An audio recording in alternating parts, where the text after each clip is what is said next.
Uttar Pradesh police कर रही है एग्ज़ाम, अब होने वाला है जुलाई अगस्त में। तो उसकी तैयारी आप सब लोगों की मुझे उम्मीद है सब बहुत अच्छी होगी। फिर भी आप लोग रिवीजन के लिए हिंदी का मॉक टेस्ट देख सकते हैं और हिंदी का रिवीजन कर सकते हैं। हिंदी के हर तरीके के क्वेश्चन इसमें दिए गए हैं और जैसे एग्जाम में आए उस हिसाब से पैटर्न तैयार किया गया है।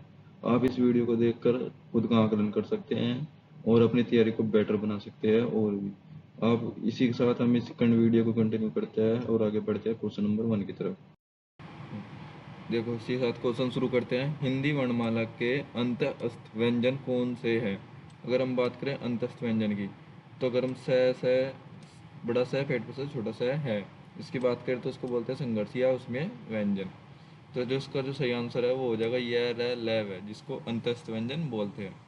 अगर हम बात करें ऑप्शन नंबर सी की, ऑप्शन नंबर सी को बोलते हैं संयुक्त व्यंजन। अक्षय तरह और आज्ञा श्रेय, इसको बोलते हैं संयुक्त व्यंजन। च छ जय जय, इसको बोलते हैं स्पर्श व्यंजन। च छ जय जय को स्पर्शी व्यंजन बोलते हैं। तो ये इसका गलत आंसर हो जाएंगे, इसका सही आंसर हो जाएगा यह रह लैव है। तो नेक्स्ट क्वेश्चन की तरफ बढ़ते हैं। किस छंद में 26 मात्राएं होती है तथा 14 12 पर यति होती है? अगर हम बात करें किस छंद पर 26 मात्रा, किस छंद में, तो इसका जो आंसर हो जाएगा वो गीतिका। गीतिका में 26 मात्राएं होती है तो 14 व 12 पर यति होती है। नेक्स्ट क्वेश्चन देखते हैं। निम्नलिखित में से असंगत विलोम शब्द युग्म कौन सा है? अगर इसमें से बात करें असंगत विलोम, यानी इसमें से देखना है गलत शब्द युग्म कौन सा है। तो घात प्रतिघात सही है, मतलब ऐसा तो सही है। प्रासरण का संकोचन ये भी सही है। शाश्वत का सदैव, शाश्वत ये गलत हो जाएगा, मतलब आंसर ये हो जाएगा शाश्वत का जो होता है नस्वर होता है। खग का मर्ग सही है। ऐसे ऑप्शन गलत हो जाएगा तो सही आंसर इसका हो जाएगा सी। शाश्वत का जो विलोम शब्द होता है वो होता है नस्वर। नेक्स्ट क्वेश्चन देखते हैं इसी के साथ। दिए गए वाक्यांशों के लिए एक शब्द का चयन करें जो अपने स्थान या स्थिति से अलग न किया जा सके, उसको बोलते हैं अच्युत। जो अपने स्थान या स्थिति से अलग न किया जा सके, उसका जो सही आंसर होता है वो होता है अच्युत। अटूट होता है जो अपनी बात से जो ना तोड़ जा सके, उसको बोलते हैं अटूट। और जो अपनी बात पर टल हो, मतलब अटल हो या फिर अपनी बात से ना टले, उसको बोलते हैं अटल। और जो देने योग्य नहीं हो वो अदे। इसका जो आंसर हो जाएगा वो अच्युत हो जाएगा, ए ऑप्शन सही है। इसमें देखना है जीने की इच्छा। जीने की इच्छा किसको बोलते हैं? जिज्ञासु को नहीं बोलते, नहीं जीजी विसा को बोलते हैं। जीजी विसा, इसको बोलते हैं जीने की इच्छा। जिगुसु, जिगुसु भी नहीं होता। और पिपासु, पिपासु का आंसर होता है जो प्यास पानी पीने की इच्छा हो। जिज्ञासु होता है जिसे जीतने की इच्छा हो। और जिज्ञासु होता है वो होता है जिसमें जानने की इच्छा हो, जो जानने के लिए उत्सुक हो। संख्यागमन का सही संधि विच्छेद क्या है? संख्यागमन का बात करें अगर, तो इसका सही संधि विच्छेद हो जाएगा ए। इसकी में जो संधि है वो यण संधि है। आधा देखो यहाँ पे, आधा व्यंजन और ये है, तो इसका मतलब यण संधि। जब किसी सामान्य बात का विशेष बात से तथा विशेष बात का सामान्य बात से समर्थन किया जाए तो वहाँ कौन सा अलंकार होगा? तो वहाँ पर अगर हम बात करें तो ऑप्शन नंबर सी इसका सही आंसर है, अर्थांतर न्यास अलंकार होगा। इसी के साथ हम देखते हैं नेक्स्ट क्वेश्चन। अशुद्ध वाक्य का चयन कीजिए। तो अगर हम बात करें अशुद्ध वाक्य का चयन, कामायनी उच्च कोटि का काव्य है, माता पिता पूजनीय है, आपका भविष्य उज्जवल हो, इस पुस्तक का नया संस्करण प्रकाशित हो रहा है। तो इसमें से जो अगर हम बात करें तो ऑप्शन नंबर 20 का सही है। पूजनीय की वर्तनी गलत है, यानी स्पेलिंग गलत है। पूजनीय जो है वो ऐसे बनता है, पूजनीय, पूजनीय की सही वर्तनी ऐसे होती है ना कि पूजनीय, ऐसे नहीं होगी। छायादार शब्द किसका उदाहरण है? छायादार शब्द जो है शंकर का उदाहरण है। ये सब गलत है। निम्नलिखित में से किस विकल्प में सभी शब्द भाववाचक संज्ञा शब्द है? अगर हम बात करें निम्नलिखित में से, तो अमीर गरीब समूह मिठास, ये तो समूहवाचक इसमें आ गया, जातिवाचक आ गया। जवानी खटास, तो इसका ऑप्शन ये आंसर होगा। जवानी खटास पुस्तक गंगा, ये भी नहीं है। ऑप्शन नंबर सी रसीला कड़वाहट बुढ़ापा उन्नति, ये इसका सही आंसर हो जाएगा। इसमें सभी सभी भाववाचक संज्ञा है। अगर बात करें हम इसकी, धैर्य चालाकी सूर्य, सूर्य एक वस्तु का नाम है, तो ये भी नहीं होगा।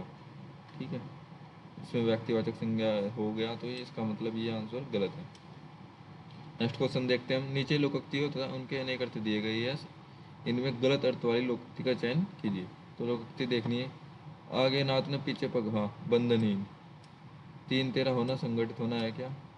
एक टकसाल के डले या सब एक जैसे है सब, आँख के अंधे गांठ के पूरे। तो इसमें जो आंसर देखना है हमें कौन सा हो सकता है? 3 13 होना इसका आंसर है। ये 3 13 होने का मतलब तितर बितर होना, ना कि संगठित होना। इसका गलत आंसर, ये आंसर इसका सही हो जाएगा बी। नेक्स्ट क्वेश्चन देखते हैं। गुलर का फूल होना, गुलर का फूल और मुहावरे का सही अर्थ है।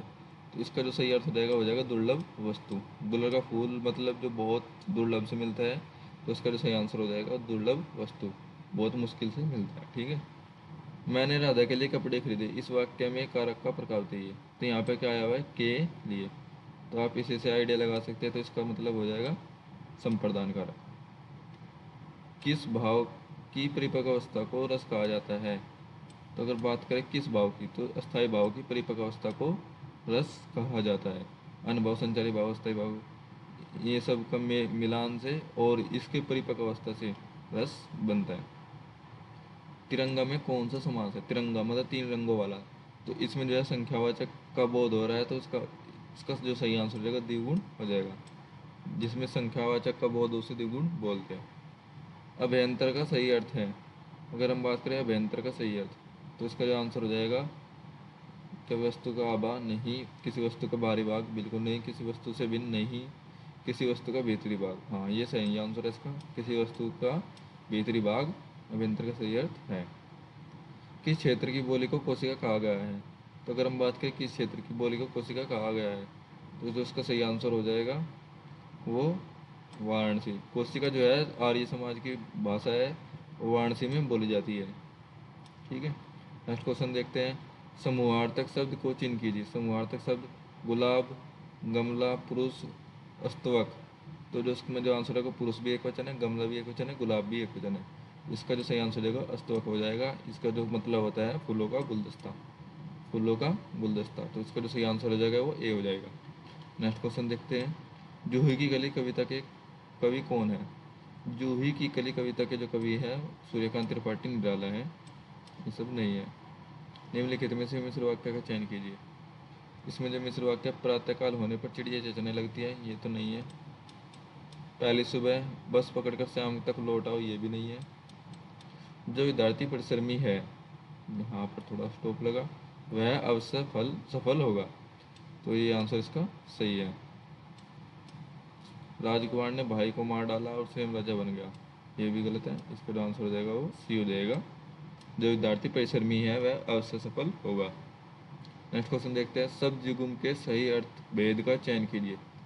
अम्बुज और अम्बुद। अम्बुज का जो अर्थ होता है वो कमल होता है, और अम्बुद का जो अर्थ होता है वो बादल होता है। तो इसका आंसर हो जाएगा सही। ये बहुत इंपॉर्टेंट है, एग्जाम में पूछे जाने वाले क्वेश्चन है, सबसे ज़्यादा बार रिपीट होने वाला यही क्वेश्चन है, अम्बुज और अम्बुद। दो समानार्थी शब्दों की पुनरुक्ति के बीच में किस विराम चिन्ह का प्रयोग होता है? अल्प विराम नहीं, अर्धविराम भी नहीं होगा, योजक ही इसका सही आंसर है। योजक ये वाला चिन्ह है। और इसका जो पुनरुक्ति यानी जैसे कभी कभी लिख देते हैं हम, ये कोई ऐसा शब्द जो 2 बार लिखने हो तो वहाँ पर योजक चिन्ह का प्रयोग करते हैं। पत्थर का पर्यायवाची नहीं है, नहीं है देखना है जो नहीं है। पहान है, उपल, उपल भी है, पाषाण भी है, उरग, उरग जो है वो पत्थर का नहीं सर्प का पर्यायवाची होता है, यानी सांप का पर्यायवाची उरग होता है, ना कि पत्थर का। नेक्स्ट क्वेश्चन देखते हैं। इस प्रश्न के पहले और अंतिम भाग क्रम से 1 और 6 संख्या दी गई है। इनके बीच में आने वाले अंश के चारों भागों को में बांटकर य, र, ल, व की संख्या दी गई है। ये चारों भाग उचित क्रम में नहीं है। इन चारों भागों को दिए गए विकल्पों में उचित क्रम में लगाए ताकि सही वाक्य बन जाए। यानी इसमें जो है ये जो क्रम है य, र, ल, व, इनको सही करना है और एक सही सेंटेंस को बनाना है। तो पढ़ते हैं। आप सबको धोखा दे सकते हैं, दे सकते हैं पर, यहाँ पे ये सही लग रहा है। पहले दे सकते हैं पर खुद को नहीं, ये खुद को नहीं दे सकते ले आएगा। फिर आप खुद को धोखा दे सकते हैं पर वक्त को नहीं दे सकते, ये इसका सही आंसर लग रहा है। यानी रे व ल ये, रे व ल ये, इसका डी आंसर सही हो जाएगा। इनकी प्रैक्टिस करनी होगी और क्वेश्चन में पूछने जाने वाले हैं। परिणामवाचक क्रिया विशेषण का अवयव क्या है? अगर हम बात करें परिणामवाचक, परिमाणवाचक जो है वो अत्यंत सही इसका आंसर है, क्षण भर निस्संदेह नहीं है। जो क्रिया विशेषण होती है, क्रिया विशेषण अव्यय होते हैं, वे चार प्रकार के होते हैं, स्थानवाचक और स्थानवाचक, परिमाणवाचक, संख्यावाचक और भी है एक, स्थानवाचक होगा, परिमाणवाचक और रीतिवाचक। नेक्स्ट क्वेश्चन देखते हैं, गद्यांश को पढ़कर निम्नलिखित प्रश्नों के उत्तर दीजिए। चलो हम गद्यांश को पढ़ना शुरू करते हैं इसी के साथ। प्राचीन समय में भारत में विश्व संस्कृति का प्रमुख केंद्र था। देश विदेश के विद्यार्थी यहाँ शिक्षा प्राप्त करने आते थे।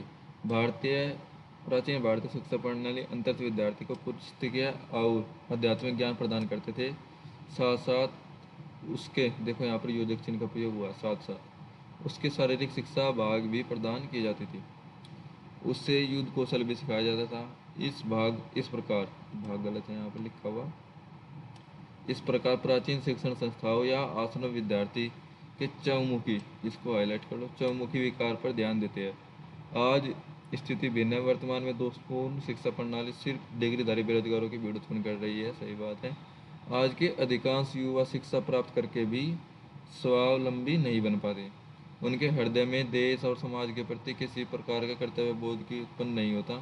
वे अपनी प्राचीन परंपराओं का सम्मान नहीं करते। वर्तमान शिक्षा प्रणाली राष्ट्र में गौरव की भावना उत्पन्न करने में असफल रही है। समय समय पर भारत के नीति निर्माताओं ने बहुआयामी बनाने के अनेक प्रयास किए, सही बात है। नई शिक्षा नीति में विद्यार्थियों के नैतिक, मानसिक और शारीरिक विकास पर बल देने का प्रयास किया जा रहा है। अब नवीन शिक्षा प्रणाली के अंतर्गत विद्यार्थियों को जाति, धर्म, भाषा के दायरे से ऊपर उठकर राष्ट्र हित में कार्य करने के लिए प्रेरित किया जा रहा है। इस शिक्षा प्रणाली में व्यावसायिक शिक्षा पर बल दिया जा रहा है ताकि बन शिक्षित लोगों को रोजगार उपलब्ध हो सके। नेक्स्ट क्वेश्चन देखते हैं पर आधारित।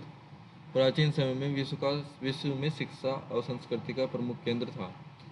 इसका तो 100% भारत ही होगा, चाहे गद्यांश भी ना दिया गया हो पीछे। इसी के साथ नेक्स्ट क्वेश्चन देखते हैं। प्राचीन शिक्षा संस्थाएं ध्यान देती थी, तो उसका जो सही आंसर हो जाएगा व्यवहारिक विकास पर, विद्यार्थी के स्वास्थ्य पर, तो उसका जो सही आंसर हो जाएगा वो विद्यार्थी के चहुमुखी विकास पर। नेक्स्ट क्वेश्चन देखते हैं। नवीन शिक्षा प्रणाली में विद्यार्थी को प्रेरित किया जाता है। नवीन शिक्षा प्रणाली में अगर हम बात करें तो राष्ट्र हित में कार्य करने के लिए प्रेरित किया जाता है। नवीन शिक्षा प्रणाली में व्यावसायिक शिक्षा पर बल दिया गया जा रहा है ताकि शिक्षितों को रोजगार मिल सके। ये इसका सही आंसर हो जाएगा बी, शिक्षितों को रोजगार मिल सके। जो लास्ट वाली लाइन है इसी पर आधारित है। पुस्तकीय शब्द में प्रत्यय बताइए।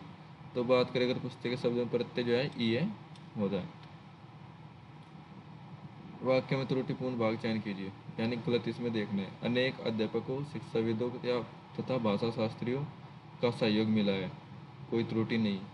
इसका जो आंसर हो जाएगा वो ए हो जाएगा। अध्यापकों नहीं, अध्यापक आएगा, ये यहाँ पर नहीं आएगा हो, क्योंकि यहाँ पर अनेक यानी बहुवचन का प्रयोग अनेक में हो चुका है। यहाँ पर एक वचन का प्रयोग होता है उसके बाद। अगर बहुवचन शब्द का प्रयोग हो चुका है, अनेक का प्रयोग हो चुका है, तो यहाँ पर बहुवचन के लिए को की जरूरत नहीं है। यहाँ पर अध्यापक यूज होगा, इस्तेमाल होगा, प्रयोग होगा। ठीक है, आगे बढ़ते हैं। निम्नलिखित में से कौन सी पुस्तक प्रेमचंद्र द्वारा लिखित नहीं है? कायाकल्प लिखित है, रंगभूमि भी प्रेमचंद्र की है, कर्मभूमि भी प्रेमचंद्र की है, ध्रुव स्वामिनी डॉक्टर राजेंद्र प्रसाद की है, ना कि प्रेमचंद्र की। नेक्स्ट क्वेश्चन देखते हैं। निम्नलिखित में से अर्थशास्त्र का कवि कौन है? इस अर्थशास्त्र का कवि सूरदास है, आप पढ़ते हैं, 10th में पढ़ा है। नेक्स्ट क्वेश्चन देखते हैं। वह बहुत मधुर गाता है, इनमें परिवेशन का शब्द का चयन कीजिए। परिवेशन, परिविशेषण, परिविशेषण है ये, परिवेशन नहीं, परिविशेषण। तो परिविशेषण जो है ये होगा बहुत, इसका सही आंसर हो जाएगा। यानी जो बहुत मधुर जो है वो विशेषण हो जाएगा, पर विशेषण जो है बहुत है। ठीक है, इसका सही आंसर बी हो जाएगा, बहुत। ज्ञानपीठ पुरस्कार किस भाषा से संबंधित है? हिंदी, संस्कृत, तमिल। सभी भाषाओं से, 8वीं अनुसूची की सभी भाषाओं से ज्ञानपीठ पुरस्कार संबंधित है। निम्नलिखित में से किसको साहित्य अकादमी पुरस्कार मिले हैं? नामवर सिंह, प्रेमचंद, भारतेंदु हरिश्चंद्र, सूर्यकांत त्रिपाठी निराला। तो जो इसका सही आंसर हो जाएगा नामवर सिंह हो जाएगा। किस छंद में 4 चरण और प्रत्येक चरण में 16 मात्राएं होती है? तो उसका जो सही आंसर होगा वो आप चौपाई लगा दोगे। चौपाई छंद में 16 मात्राएं होती है, ठीक है। और इसी के साथ हम समाप्त करते हैं। उम्मीद है आपको समझ में आया हो, और एग्ज़ाम की तैयारी करते रहिए। रिवीजन के लिए नेक्स्ट वीडियो आती रहेगी। चैनल को सब्सक्राइब करें। धन्यवाद।